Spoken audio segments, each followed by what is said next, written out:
How to activate Credit One Bank credit card account online. Hi everyone, this is Alana from Create, Login and Delete. Let's jump right into the video.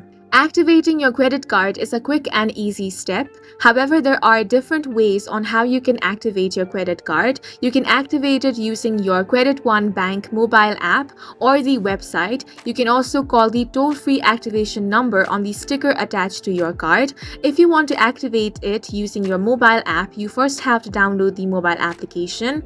Then on the mobile app, you want to look for the card activation prompt on your account dashboard. If you want to activate it from the website, you want to head over to creditonebank.com.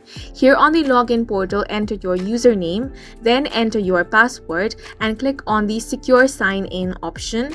Once you have been logged into your account, you want to head over to your account overview, then look for the card activation prompt. There you will have to provide your information such as your credit card number, the security code at the back of the card, your social security number and other personal details. Once you have entered the necessary information, follow the prompts provided on the activation website to complete the activation process. This may involve confirming your identity, agreeing to terms and conditions and verifying that you have received your card.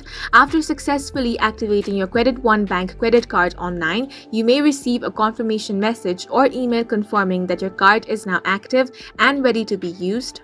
You can also directly visit this website creditonebank.com/activate to activate your card. And that's it for this video. If you have any questions or confusions, do leave them on the comment section and don't forget to hit the like button and subscribe for more helpful tutorials.